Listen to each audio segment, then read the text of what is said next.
for coming, everyone. I'm excited to be back in the fold here. Joni is on vacation. But yeah, we're back in with the regular contract trainings. And today we're just going over the distinct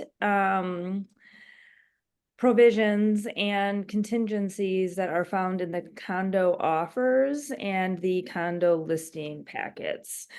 So again, just those sections that are unique to condos.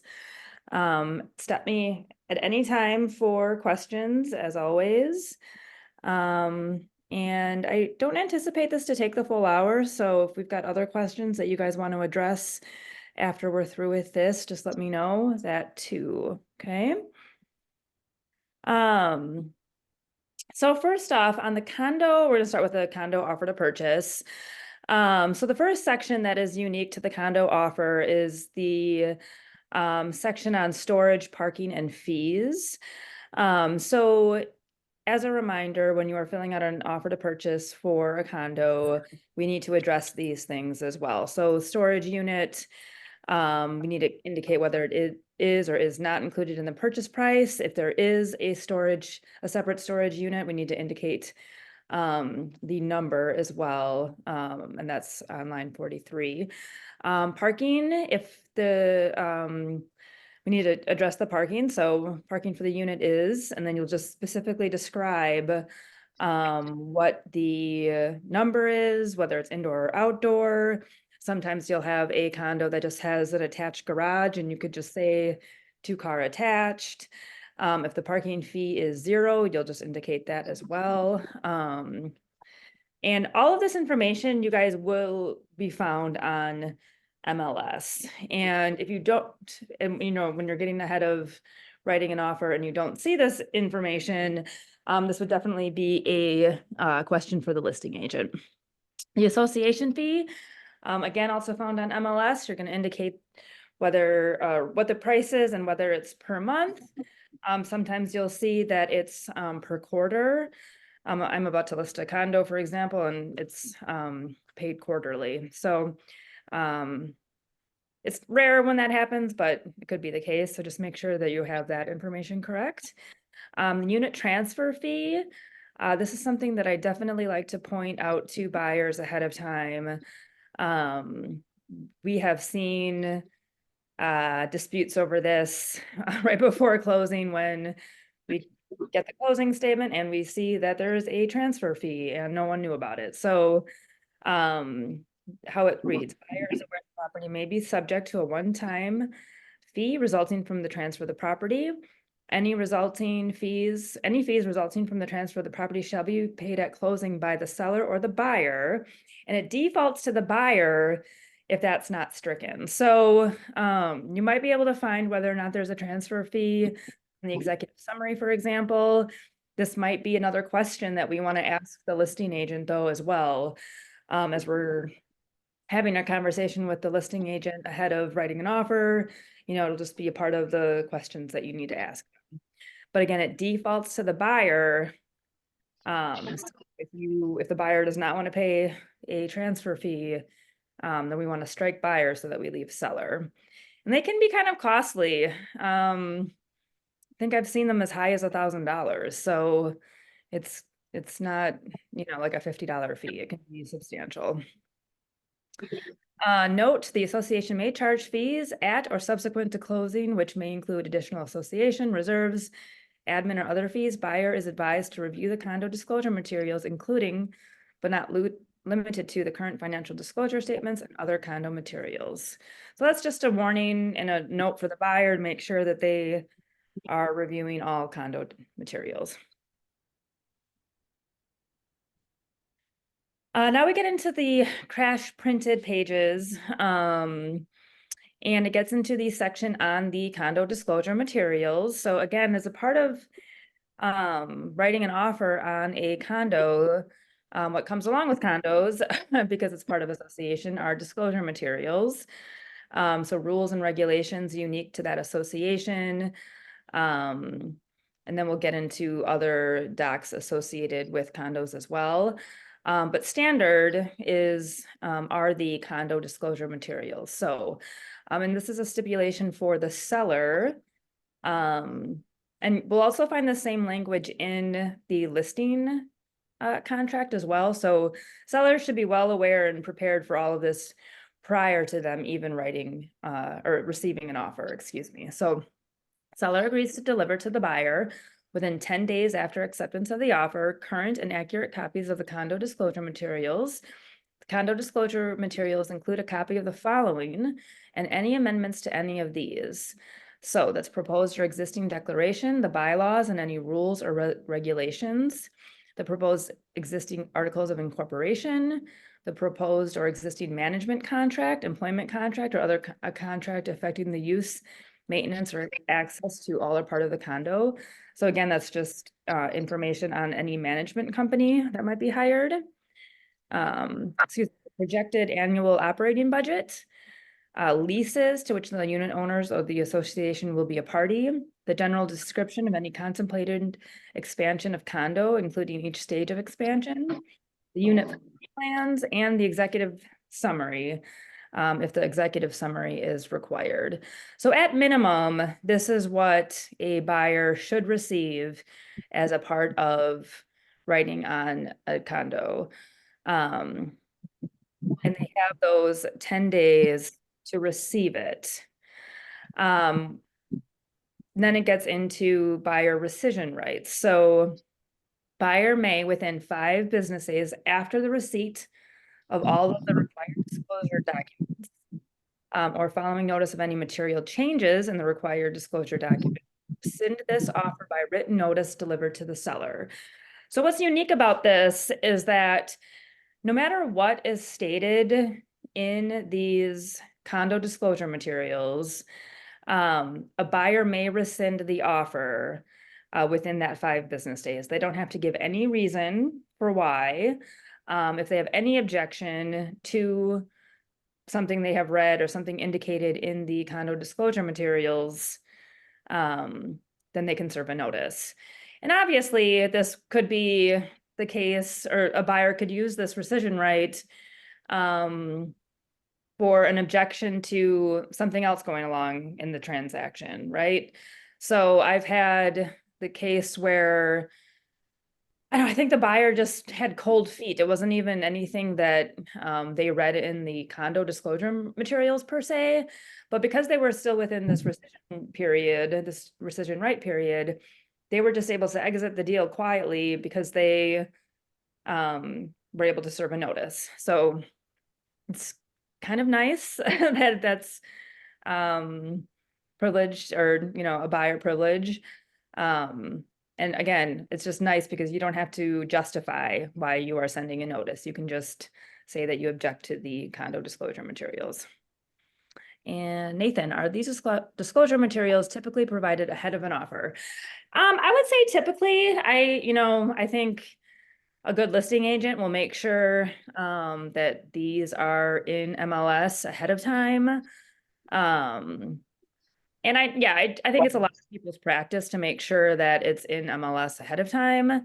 If not, though, that's okay. Per the offer, they have those 10 days to get them over to the buyer once there's an acceptance. Yes. So if those documents are provided on MLS and the buyer would still be able to take those 10 days unless you say, I know I've seen it before, it says buyer to acknowledge they've received the documents. Yeah, it would be that 5 days. And I would make sure, and this is where it gets really gray, because it could be argued that, and I don't know how this could be managed or policed in any way, but it could be argued that, let's say the buyer really received the condo disclosure materials upon just being interested in the property and reviewing them at the time of the showing, for example. Like, it could be argued that that was the first day that they received the condo materials, which I think is really, I just think that gets really muddy. So if you do receive condo disclosure materials at the time of writing an offer in MLS, then I think that it should be acknowledged, as you said, within the offer to purchase. So buyer has received the condo disclosure materials, and at that time you could say, buyer waives their right for rescission based on the fact that they've already reviewed them. Or they could say 5-day rescission right period begins at acceptance of offer. I think that's the cleanest way to do that. Yeah, I think that's good verbiage if you have all those documents available. Yeah, acknowledge that you've received them and that the 5 days begins at the acceptance of offer. So, so Jordan, does the 5-day window factor typically affect the standard amount of days to submit earnest money? No, this is outside of that. So, I mean, you might want to line it up, Jordan, if you have received the condo, if you've received the condo doc, if you've received the condo docs and you want those 5-day rescission period to be, start day 1 after acceptance, maybe you do put 6 days for earnest money so that in case they do rescind, you're not putting in or having to submit this earnest money. You could do that. So,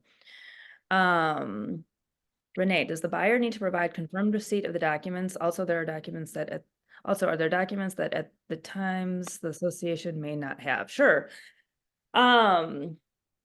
Which I would spell all of that out.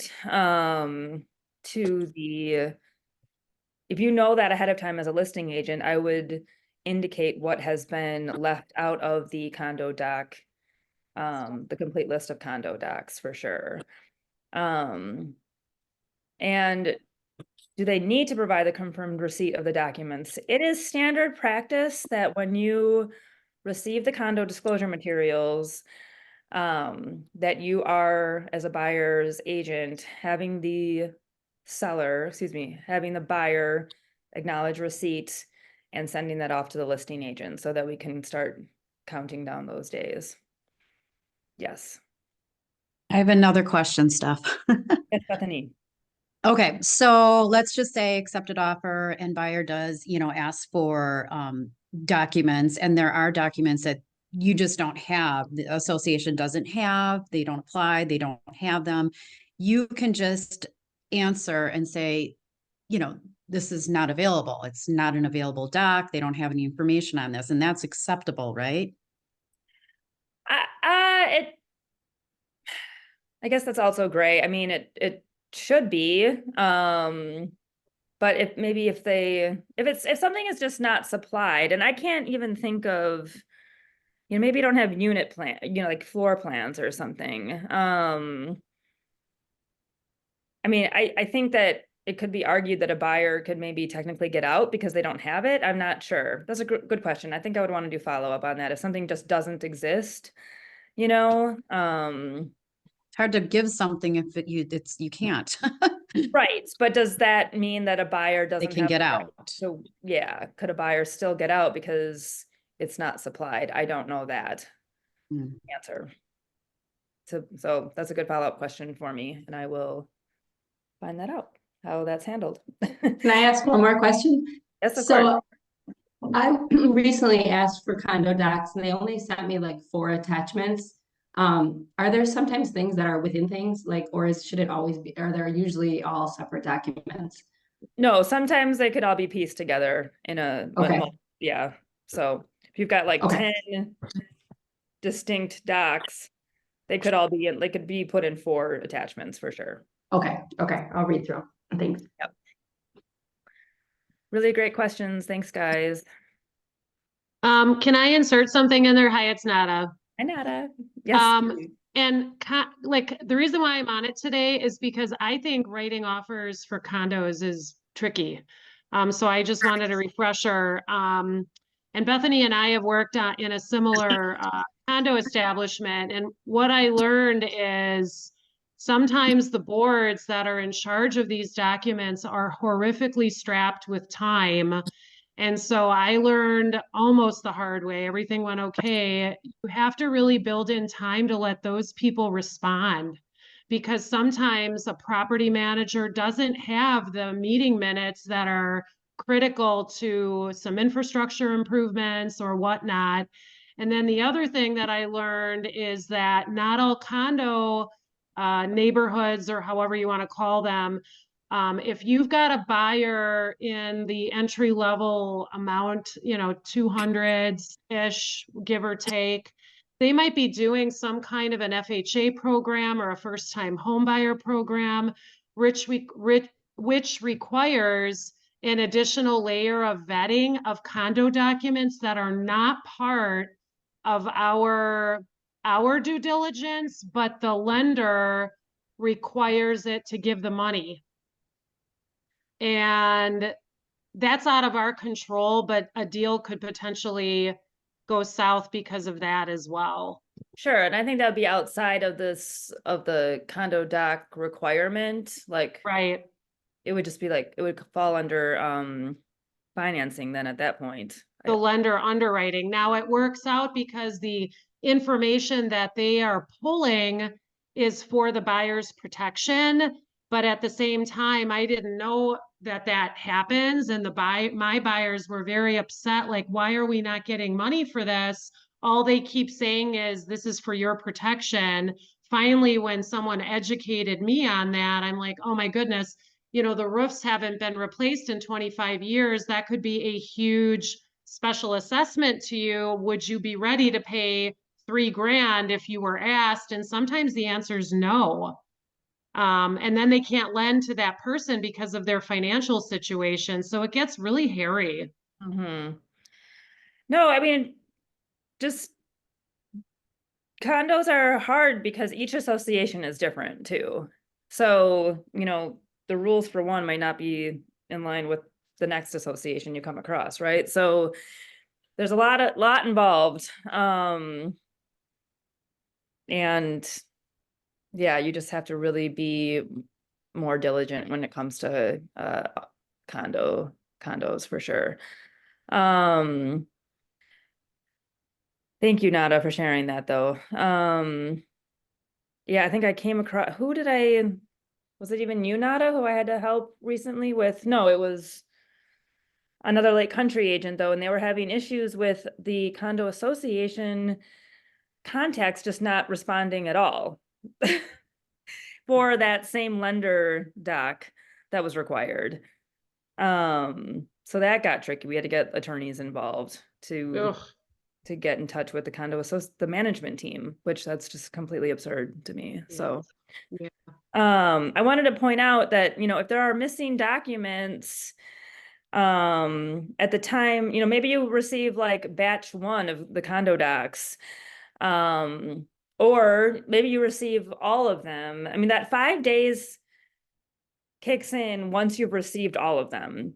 And then also, if you receive all of them and something changes about something materially changes in terms of what's in the condo docs. So maybe that special assessment that was contemplated before is levied now, that gives the buyer another 5-day rescission period. So if something changes and they're notified, they'll have another 5 days to determine whether or not they want to move forward. Okay. And actually, Bethany, I think it's written right in here about missing documents. So buyer may, within 5 days after the buyer's receipt of the disclosure materials, either rescind the offer or request any missing documents. Seller has 5 business days after receipt of the buyer's request for the missing documents to deliver the requested documents. The buyer may rescind the sale within 5 business days after the earlier of the buyer's receipt of the requested missing docs, or the deadline for the seller's delivery of the documents. Any document delivered to the buyer may not be changed or amended following the delivery if the change or amendment would materially affect the rights of the buyer without first obtaining approval of the buyer. A copy of any such amendment shall be delivered promptly to the buyer. So if there are missing documents, they would request them. And if that is not something, if they cannot be provided, then they would be able to rescind. I guess too, one way is like if they're asking for a document that just isn't available, you communicate with the buyer's agent and say, the association doesn't have whatever floor plans or whatever. So maybe then that they would amend their request. Yeah, I mean, I would, as a listing agent, I would be protecting the seller to make sure that, it's agreed upon what is available and that Right. the buyer is comfortable with that. So a lot of homework ahead of listing a condo, so I think just to make sure there's no questions. As listing agents, it's our responsibility to make sure that we're getting everything in writing, and disclosing everything, what's available, what's not available. All right, moving on. So this is kind of unique to condo offer to purchase. I cannot remember when this was revised. This maybe only be like 3 to 5 years old now. But now there is a contingency for additional condominium information. So what I went through earlier was just standard disclosure materials. So like rules and regulations, the declaration, etc. Now, if a buyer chooses, they can request additional information, and make the offer contingent upon receiving this additional information. So this offer is contingent upon seller delivering to buyer at seller's expense within 10 days after acceptance of this offer, the information listed below that exists as of the date on line 1 of the offer. So the condo association's financial statements, minutes of the last 3 unit owners meetings, the minutes of the condo board meetings during the 12 months prior to the acceptance of the offer, information about contemplated or pending condo special assessments, the association's certificate of insurance, a statement from the association indicating the balance of the reserve accounts, any common element inspection reports, information regarding any pending litigation involving the association, declaration, bylaws, budget, and/or recent financial statement of any master association or additional association that the unit might be a part of, or other. So if the buyer chooses to, they can make the offer, again, further contingent upon receiving these. And then same rescission rights apply. So buyer may, within 5 days after the receipt of all the listed materials, rescind this offer by written notice to the seller. If the materials are delivered to the buyer and the buyer does not receive all of the listed materials, buyer may, within 5 business days after the buyer's receipt of the materials, either rescind the offer or request any missing materials in writing. Seller has 5 business days after receipt of buyer's request for missing listed materials to deliver the requested materials. Buyer may rescind the sale within 5 business days after the earlier of the buyer's receipt or of requested missing materials or the deadline for the seller's delivery of the materials. So that's the same verbiage as the prior section. Yes, Nathan.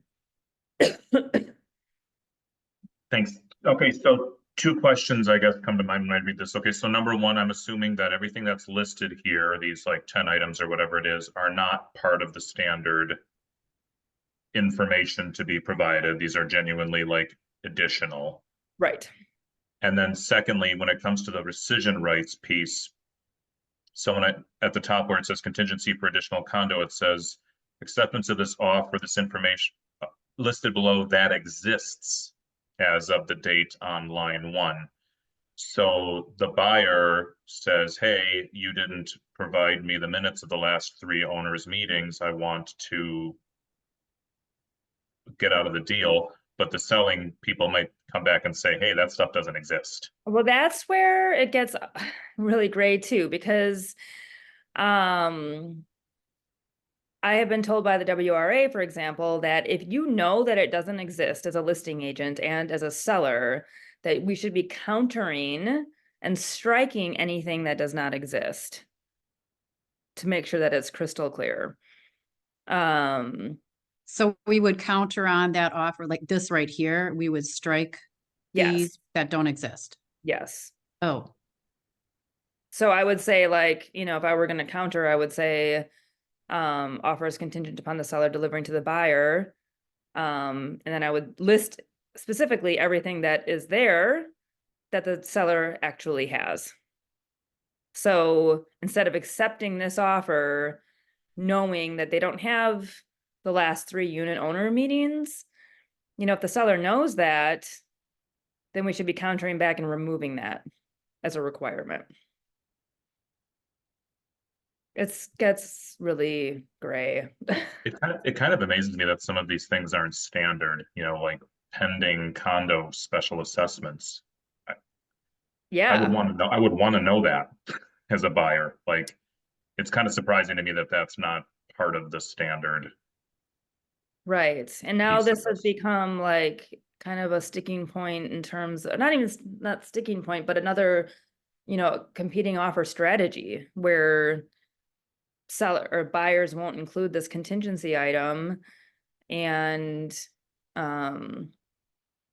yeah, they're just like basically saying like whatever comes up, we're okay with, you know?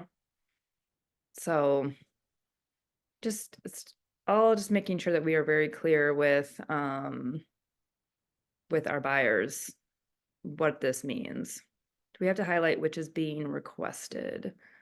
Renee, did I just cover that? Yeah, kind of. Okay. So actually, I have a offer. So I'm the listing agent and buyer's agent for a condo, and so did yesterday ask for the assessment. So that's what I was wondering. Do I just like strike everything else and leave that, or? Yep. I Yep. would. Okay. Mhm. Okay. Thanks. Yeah. Any other questions? Okay. Then I'm not going to go through this line by line, but this just gets into the additional definitions of terms that are unique to a condo offer. So, you know, an association, additional association, what common elements are, what a condo is, a declaration, what limited common elements are, a small condominium association. So I'm probably going to be highlighting that later in that a small condo association is anything less than 12 units and are not subject to filling out an executive summary. The definition for unit. And this looks like a repeat of what I just wrote. So yeah, again, I'm not going to go through this, but I always point this out to buyers, you know, same as I do for definitions found in any of our contracts, and just refer them to these pages.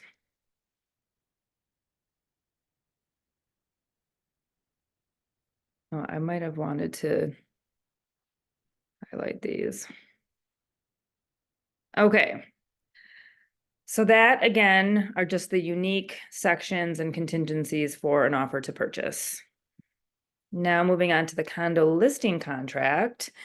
So you're going to name any limited common elements assigned to a unit. Again, storage, you're going to name what the storage unit is or is not, what the storage unit number is. Parking, the association fee, and right of first refusal. So this is not common, but the condo association may or may not have a right of first refusal in that the seller would need to come to the condo association first before accepting an offer. As the condo association, and I believe they may have to match what an offer is coming in at, and say, we would match this offer or we would let you sell to the next person. This is not common at all. And then this is just the same verbiage that is found in the offer to purchase. But this is printed into the listing contracts as well, so that you can get ahead of this, obviously, when listing a condo. So we want to make sure that before we're accepting an offer, before we're getting it onto the MLS, that a seller has the understanding of what they need to provide and what the expectation is and what the buyer's rights are prior to them accepting an offer. So this is just a tip for you guys to make sure you're having these conversations at the time of listing the contract. Okay. The condo addendum to the real estate condition report. So this is an additional form required when you are listing the property, and I'm going to stop actually.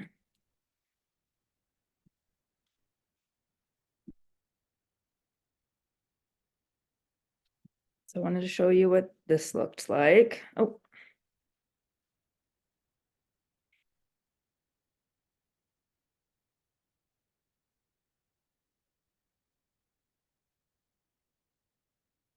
So you're going to attach this to the real estate condition report. This is required on all condo sales.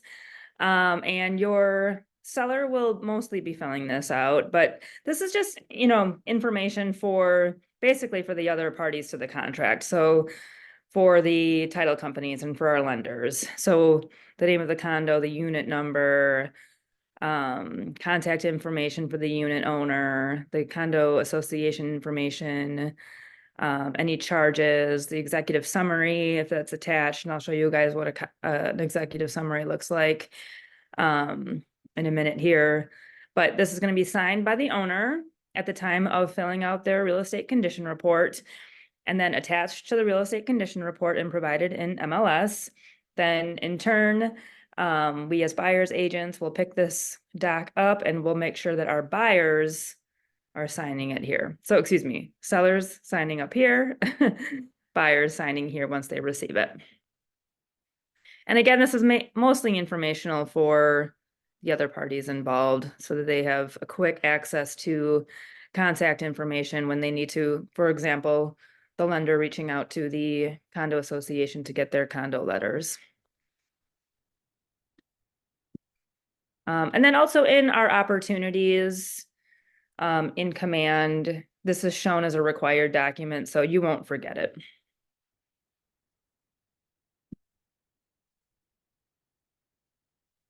Then I wanted to show you an example of an executive summary. So this is required for any condo associations, 12 units or more. And this is actually just like a quick FAQ for buyers of like the main points of the rules and regulations of any association. So how is the condo association managed?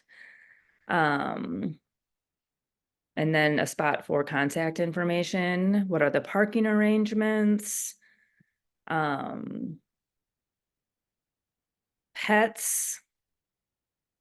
You know, kind of these questions that are the first questions that any buyer is going to have. May I rent my condominium unit? Does this condo have any special amenities? What are the maintenance and repair responsibilities for my unit? Who is responsible for maintaining, repairing, and replacing the common elements? Does the condo association maintain reserve funds? But, you know, when as buyer's agents, when we're showing properties, you know, that's always going to be the first questions. Are pets allowed? Can I rent this out later if I choose to move? You know, can I keep it as a rental, as an investment property? Parking, of course, you know, if you're showing downtown and on the Lower East Side where some associations do not have parking. So this is kind of your go-to document that you could refer to without having to go through pages and pages of rules and regulations. If this is a part of the condo association docs, I usually make it my practice to have, and my practice of any documents that are supplied ahead of time, but I'll have my buyer initial this just to make sure that they have seen it. The condo addendum to the real estate condition report, for example, that's required signature. But with this executive just summary, I just have them initial it to show that they have seen it as well, so that there's no question. And then I just pulled this from the Riverwoods Condos, which is a condo association here in Milwaukee. Showing a balance sheet. Just to give an idea for what these docs look like. The homeowners association management agreement. So that's those condo association management documents referred to in the condo disclosure materials. But it's actually only 14 pages. I don't think the rules and regulations are in here. The 2024 budget. Just to kind of give a sense for what these look like.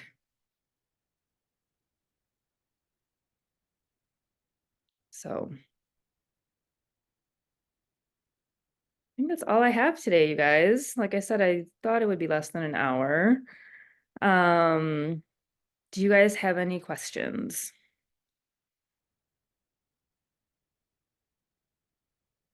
No? Do you guys have any questions about anything in general that you might be going through?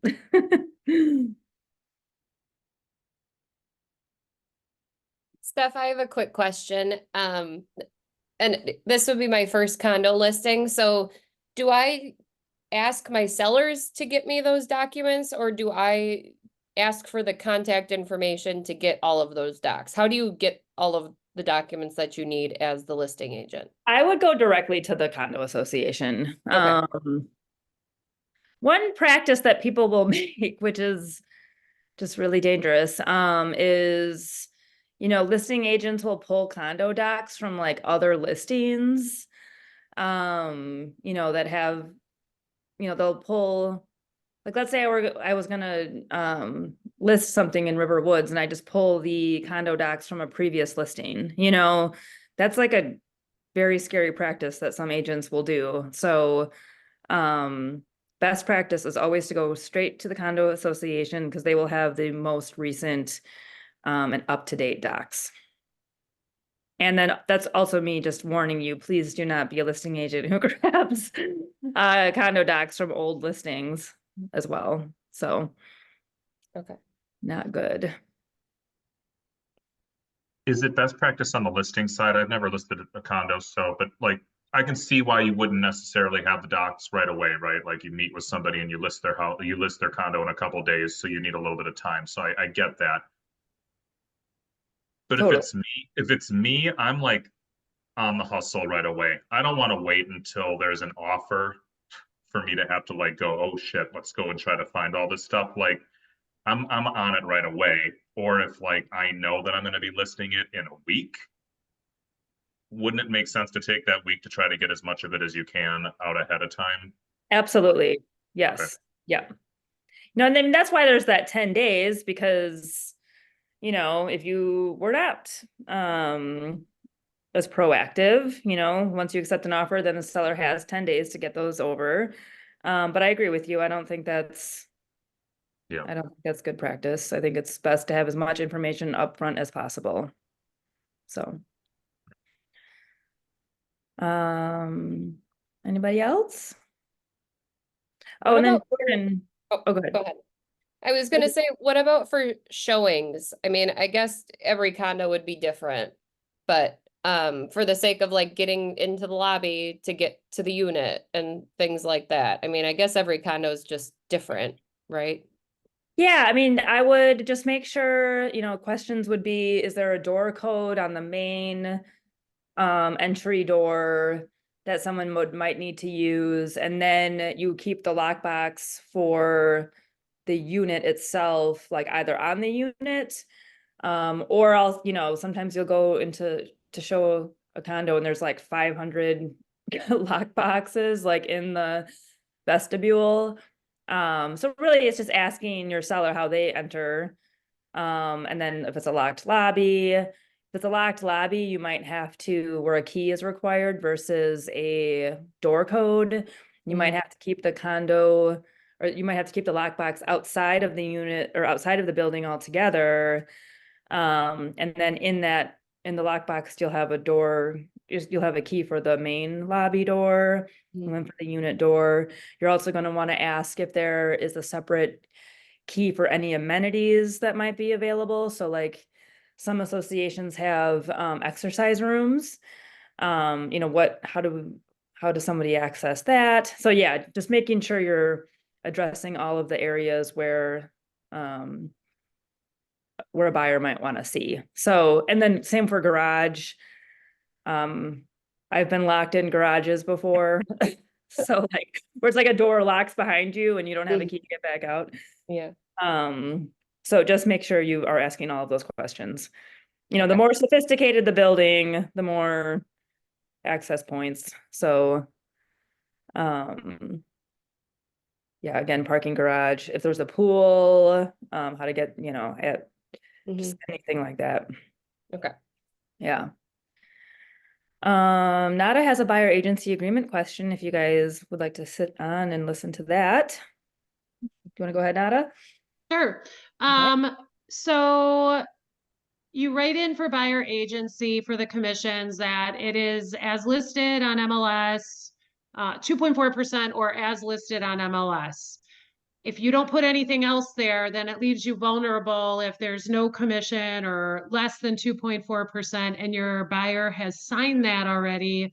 You pretty much have to bite the bullet and go with whatever commission is listed on MLS, correct? Yes. So if you don't want to write, so if you want to keep it at 2.4% no matter what, then you obviously will not say or as stated in MLS. But then the conversation with the buyer is going to be, you know, the fee is 2.4, not fee, but the commission is 2.4%. You know, 9 times out of 10, I will receive that full 2.4% from the listing firm. But if it's the case where we find something and commission's at 2%, then you would be paying the difference of 0.4. And likewise, if they've agreed, can you back out of that? Like if there's a commission of 2% and you agree with your buyer that you're good with the 2%, even though the buyer agency says they would pay 2.4, do you just amend that to reflect that in that deal? Yep. I would Okay. amend and you could be specific, like this is specific to this property and then name the Okay. property. Yep. Okay. Is it better that, I mean, like, I don't want to create more work for myself or others, but I know some agents will do a buyer agency agreement every time they do something with a buyer, like for that specific property, but then you don't have protection. I mean, you don't have protection either way, but it's perceived protection. I just, right? Well, no, it's not perceived protection. I mean, if you have a standard buyer agency agreement that's not property specific, you know, you have more protection than if it was property specific. Sure. Usually I'm only seeing agents write property specific buyer agency agreements when they're working with investors who don't want to be tied to you on a blanket, you know, just time Right. term contract. They might be working with some other agents who, you know, they might have like a team of 5 agents out there who are working for them. And if agent A brings the property, then they'll just sign a buyer agency agreement for that property with buyer agent A. Then you as buyer agent B might find them something 2 months from now, and then they'll just sign something property specific with you. Sure. You know, so that's usually where I'm seeing that. Okay. Thank you. Yeah. Can I ask one more question? Feel dumb asking this one. No, we need these questions because people might not know that they have this question, you know? Okay, so I have a one-party listing, and I'm bringing in the buyer. Do they they don't need to sign buyer agency, just the customer disclosures, or do they still need to sign buyer agency? It depends on how you want to represent them, but if you are the listing agent and you're bringing in a buyer yourself as well, I mean, it's all up to how how your parties want to be represented, but they would just sign a disclosure if you are representing the seller and negotiating for the seller altogether. But Okay, yeah, I'll stop there. But so if you know for a fact that that's how it's gonna go, then all they would need is to sign is the customer disclosure. The WRA customer to disclosure to customers. But then they also would be signing our KW disclosures. So just FYI on that too. okay, but they don't, okay. But if they would choose both, I mean, you're neutral on both anyway, right? Yes. So, Yep. yeah, good deal. Thank you. Yeah. Good questions. And that reminds me, that would be a good topic for a future training, just kind of going over all the different ways that we can represent and or different scenarios, I should say. I have a really basic piece of advice to give everyone that I learned on a different mastermind related to condos. And this really seems very basic 101, but it's amazing how many times it doesn't happen. When you go into the key box for a condo and there's a pile of 5 keys and nothing is labeled, and you as the agent look like a dummy flipping between the deadbolt lock, the bottom lock, is it the it goes to the exercise room. Like, go to dollar store and buy those little round circles that you can put on the key and label everything so that we look smart. Yes. I love that. Yes. That's in my supply closet for sure. I know, but it's not in everyone's stuff. No, I know. You know it. No, I'm just saying, good point. Like and for you as the listing agent too, I mean, if you don't label it right away, you're going to be doing the same thing. I had that. I had somebody who was a multiple listing agent for multiple condos in one unit, and she used the same code. So I grabbed it. It was the wrong key, and we got up there and the key didn't work. And it was so embarrassing. And the other piece of advice that I was on that same mastermind was, when you're in a building and there's a bazillion lock boxes, like, correspond like a ribbon of your lockbox to the ribbon colors of the keys, because sometimes an agent will show multiple units in that building. Oh, I like that. Right. So red ribbon on a Sentry lock with red, and it can be curly ribbon, like something very simple, but then you put the red curly ribbon or a red dot, or, with a Sharpie on each of those circles, that goes together when you return the keys back in the lockbox area. And if someone else doesn't do it, fine, but at least your keys are getting back in the right lockbox. So anyway. No, that's a great tip. I've never heard of that before. Thanks, Nathan. And then also just taping your business card to the back of a lockbox too. That's smart. So That's a great idea. Thank you, Steph. thank you guys. Your woodwork is Thank you. beautiful in the Perfect background, timing. by the way. Oh, thank you. All right. Have a great day, you guys, and thanks for hopping on.